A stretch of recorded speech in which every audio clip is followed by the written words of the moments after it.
Assalamualaikum warahmatullahi wabarakatuh. Balik barengan sama gue Taufik Nubu. Hari ini gue pengen ngomongin satu buah laptop, yaitu Acer Concept D3 Ezel Pro. Wah, ini gue bakal banyak belibet nih karena nama laptopnya panjang. Yang by the way, video ini bukan video review, lebih kayak video hands on. Gue ngasih lihat barangnya sambil ceritain beberapa experience di saat gue menggunakan laptop ini selama kurang lebih 3-5 hari.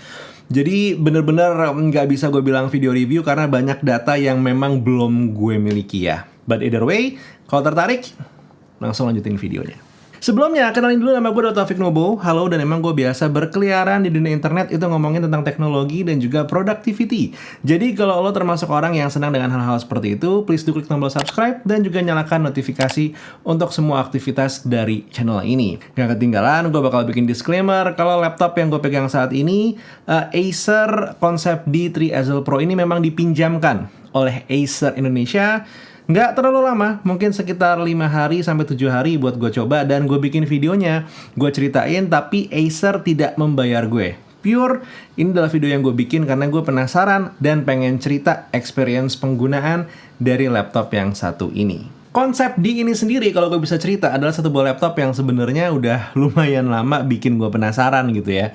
Pengen gue pakai, pengen gue coba dan ya alhamdulillahnya baru bisa kejadian di tahun 2022 ini. Ya nggak apa-apa juga, seenggaknya gue tetap nyobain. Dan alhamdulillahnya memang adalah gue mendapatkan yang tipe konsep D3 Ezel Pro ini. Dimana secara bentuk dia unik sekali, punya hinge yang bisa dirubah-rubah dan tentunya overall experience bisa gue bilang ini memuaskan. Walaupun tidak sempurna ya laptop yang satu ini. Ada beberapa kenyamanan yang akhirnya harus kita korbankan.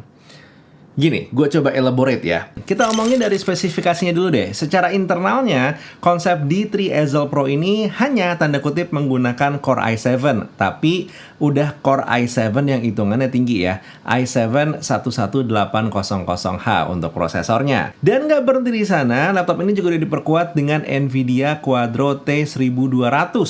RAM-nya 16GB DDR4, storage-nya 1TB, SSD PCIe NVMe Gen 4, layarnya 14 inci, IPS, sudah 100% sRGB, Delta I-nya di bawah 2, tentunya sudah multitouch, dan datang dengan AES Pen Solution yang sudah disertifikasi oleh Wacom. Untuk koneksinya, secara Wi-Fi-nya dia udah menggunakan Wi-Fi 6 dan Bluetooth-nya sudah 5.1. Nah, kalau dari sini kita bisa ngeliat ya, gimmick pelengkap secara fitur fisik berpadu dengan internal yang ya somewhat it's doing good, tapi bukan yang great gitu ya. Jadi perpaduan yang menarik lah buat si Acer Concept D3 Ezel Pro. Satu hal yang emang harus kita ingat sebenarnya, harga dari laptop ini adalah 29.999.000 untuk SRP-nya. Maka dari itu kalau secara performanya atau secara spesifikasi internalnya bukan yang jos gandos maknyos gumbros gitu ya. Ya wajar-wajar aja. Tapi kalau kita coba mengkuantifikasi performanya deh. Gue iseng-iseng coba ngecek pakai Geekbench 5, gue bisa dapat angka 1528 buat single core dan 7471 untuk multi core score. Cinebench R23-nya gue bisa dapetin angka 1483 single core dan juga 7656 untuk multi core score. Dan untuk angka Crystal Disk Benchmark gue bisa dapetin angka yang paling tingginya itu ada di 7868 MB per second untuk read dan 5262 MB per second untuk write. Jadi hitungannya emang secara kuantifikasi ya sudah oke. Benar ini nggak setinggi MacBook M1 Pro yang biasa gue gunakan sehari-hari. But surprisingly, di saat gue coba bermain-main dengan DaVinci untuk mengolah data 8K RAW yang dipunya sama Canon R5C, ini bisa dibilang berjalan dengan sangat baik. Playbacknya smooth, tidak ada masalah. Bahkan di saat gue udah meng-apply beberapa grading up to 3 layer sengaja gue tumpuk gitu ya. Untuk benchmarking, bukan untuk edit sehari-hari, ini juga hitungannya berjalan dengan sangat smooth. Dan footage yang tadi, di saat gue coba render gitu ya, ini adalah footage 8K RAW selama 1 menit gua render ke 4K, gua hanya memerlukan waktu sekitar 1 menit 50 detikan menuju 2 menit. And I'm pretty happy with that. Benar, ini kalau misalnya kita coba aplikasikan ke video yang ya mungkin 18 menit atau 20 menit, jatuhnya emang rendernya jadi lama. Tapi lagi-lagi, mengingat spesifikasi yang dimiliki sama laptop ini dengan output yang bisa gue dapatkan menggunakan DaVinci tadi, I actually don't mind. Walaupun emang ini balik tergantung dengan kebutuhan lo juga gitu ya. Gue hanya bisa bercerita ini sepanjang benchmarking video. Gue nggak menggunakan ini untuk penggunaan sehari-hari karena memang waktunya hanya 5 hari, jadi belum bisa gue gunakan untuk edit video panjang. Dan gue juga tidak bisa mewakili teman-teman yang bekerja di desain karena gue tidak menggunakan Adobe Services. Jadi ya, mohon maaf untuk bagian itu, mungkin bisa ngeliat video dari teman-teman yang lain. Nah, untuk masalah experience sehari-hari nih yang tidak berhubungan dengan masalah performance, gue suka dengan konsep hinge yang dimiliki sama konsep D3 Ezel Pro ini. Sebutan Ezel ini sebenarnya adalah memang untuk hinge-nya itu sendiri ya. Jadi ada 6 posisi layar yang bisa lo konfigurasi menggunakan si konsep D3 Ezel Pro ini. Walaupun untuk gue sendiri jatuhnya sehari-hari hanya menggunakan 2 posisi aja, yaitu posisi laptop biasa dan juga posisi stand. Ya, sempat nyoba-nyoba ada di posisi pad, tapi ini sendiri bisa gue bilang bukan suatu hal yang gue lakukan terus-terusan. Ini hanya pure iseng nyoba-nyoba aja gambar-gambar menggunakan stylus yang dimiliki sama konsep D3 Ezel Pro ini. Oh, ngomongin soal stylus, ini juga adalah satu hal yang lumayan mencengangkan karena ternyata stylusnya ini bekerja dengan sangat baik dan juga presisi sekali. Dan emang belakangan di saat gue lagi mencari spesifikasinya baru aware, pantes lah emang presisinya sampai sebegitunya karena udah punya sertifikasi dari Wacom yang kerjaannya emang berhubungan dengan stylus untuk desain dan segala macamnya. By the way, stylusnya ini sendiri dia emang perlu di-charge, tapi jangan takut kelamaan karena hanya dengan 15 detik nge-charge di dalam docknya aja, udah bisa menggunakan masa penggunaan stylus ini up to 1,5